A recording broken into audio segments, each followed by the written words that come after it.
Batman v Superman Dawn of Justice is nearly upon us, just shy of 3 years after its official announcement. Jace, feels like it's been forever. But it's here, it's really happening. And what better way to gear up than a list of things to read and watch before heading to your local building that projects light from a box onto a big wall and we all sit there staring blankly at it. You know, the cinema is weird when you stop to think about it. Anyways, bear in mind, this is all my personal opinion on things to catch up on. And none of it is really vital to your enjoyment of the film. So pick up all of it, pick up some of it, pick up none of it. Whatever you decide, you decide. Batman v Superman actually has some prequel comics set directly before the film, some of which are notoriously hard to get. Like this one, where you have to purchase a packet of very specific Doritos at Walmart and then put a code in at some website or something. You know what? That's not happening. But 5 chapters are actually available free online, and they focus on the characters of Batman, Lois Lane, Senator Finch, Superman, and Lex Luthor. They deal with the fallout after Man of Steel, including questions regarding why Superman would stop a speeding train but not interfere with international conflict, a Batman whose brutality has really increased over the years, and an insight into the mind of Lex Luthor. These aren't award-winning by any stretch, but they help flesh out the DC cinematic universe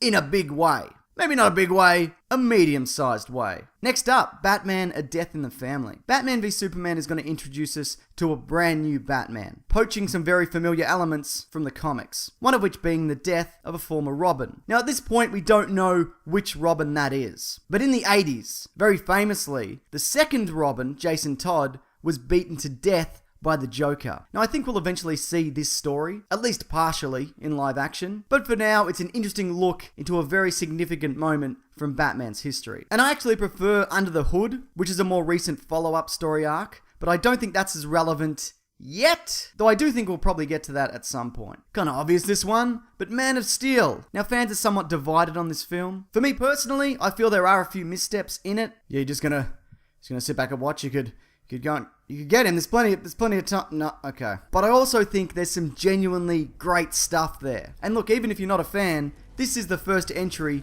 into this new DC cinematic universe. It introduced us to a brand new Superman. We get hints at characters that will be showing up very soon, and with Batman v Superman dealing heavily with the fallout after the Battle of Metropolis, now's a great time to revisit this universe. Coincidentally, myself and internet celebrity Nick Mason from our podcast The Weekly Planet have just completed a commentary for it, which you can find at Bandcamp or head over to patreon.com/MrSundayMovies, where all our commentaries are available. But you can actually just play it for free on the Bandcamp, so if you're interested, knock yourself out. Batman v Superman is not a direct retelling of The Dark Knight Returns, but there are a lot of elements present. The Superman with Batman in a mech suit showdown, an older, war-weary Batman, probably other stuff, I don't know, I haven't seen it yet. A lot of imagery is also drawn from the book. With all that being said, I think that the 2-part animated adaptation is also really solid. So if you don't want to read because you think reading is for nerds, well, that's a pretty harsh thing to say, first and foremost. Who would say that? But if that is the case, the animated version is the way to go. Lastly, the CW aired a special a couple of months ago called Dawn of the Justice League. Hosted by director Kevin Smith and Jeff Johns, the chief creative officer over at DC, it delves behind the scenes in not only Batman v Superman, but also a stack of upcoming DC projects. We get a closer look at The Flash,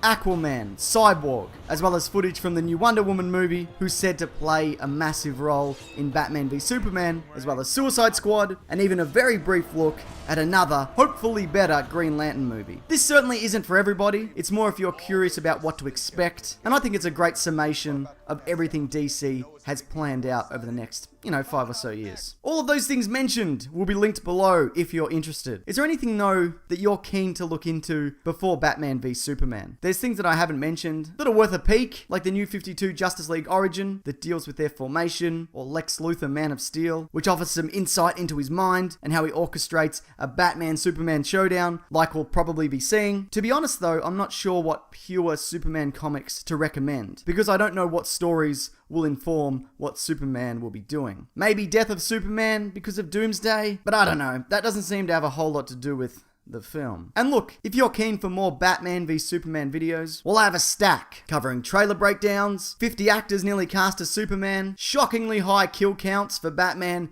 and Superman, ways that Batman could beat Superman and vice versa, plus a whole lot more. It's linked right there. Also, this Monday on my podcast, The Weekly Planet, we're getting into Season 2 of Daredevil. So if you want to have a listen, it's linked below. Alright, that'll do it. Thanks for watching, everyone. Take care.